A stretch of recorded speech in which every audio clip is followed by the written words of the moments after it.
Hello à tous! Aujourd'hui, on se retrouve dans une nouvelle vidéo où je vais vous montrer 3 desserts que j'ai réalisés cette semaine. Alors, on commence par le délicieux gâteau poire amande. Bien entendu, vous aurez la recette détaillée en barre d'infos.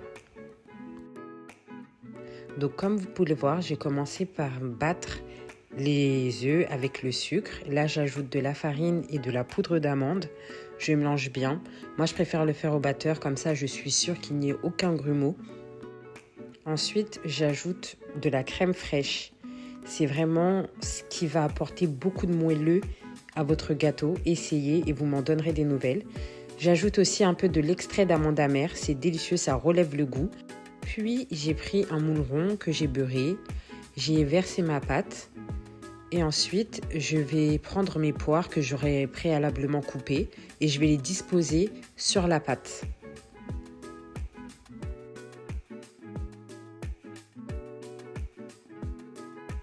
Juste pour la déco, vous pouvez ajouter des amandes effilées comme ici ou alors des pépites de chocolat, ça passe très bien aussi pour un peu plus de gourmandise. J'ai ensuite saupoudré de sucre roux et ça va au four. Voilà la sortie du four, à quoi ressemble le gâteau. Très bien cuit, très moelleux, délicieux. Ensuite, j'ai préparé une charlotte au chocolat. Alors ça, par contre, ça a été un petit peu long parce que j'ai voulu faire la charlotte au chocolat de A à Z toute seule. Donc en passant par les biscuits cuillères, j'ai tout fait toute seule. Ça m'a pris à peu près 2 jours de préparation. Je vous mens pas. La recette sera en barre d'infos parce que j'ai vraiment pas pu tout filmer. Et là, j'attaque mon brownie au chocolat signature. Il est excellent. Donc, je commence par faire fondre du chocolat et du beurre au micro-ondes. Je mélange bien pour que tout soit bien lisse. Ensuite, j'ajoute la farine avec une pointe de sel. J'ajoute petit à petit, je mélange bien entre chaque ajout de farine. Puis, j'ajoute les 3 œufs. C'est tout ce qu'il faut. Et je mélange bien pour éviter les grumeaux.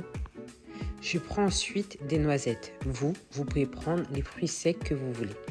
Je les coupe bien, je les hache en fait pour qu'ils puissent pas avoir de trop gros morceaux dans la pâte. Et une fois que tout est bien concassé, j'intègre tout ça à ma pâte à brownie.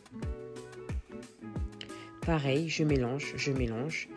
Et dans un moule chemisé d'un papier sulfurisé, je verse ma pâte et ça part au four. La cuisson est assez rapide, mais vous verrez, c'est surtout la dernière étape qu'il ne faut pas négliger. À la sortie du four, une fois refroidi, mettez votre brownie minimum pendant 1 heure et vous verrez, il sera délicieux. Et voilà, c'est fini. J'espère que cette vidéo vous aura plu. N'hésitez pas à me dire si vous avez reproduit une de mes recettes. Je vous fais de gros bisous, à bientôt!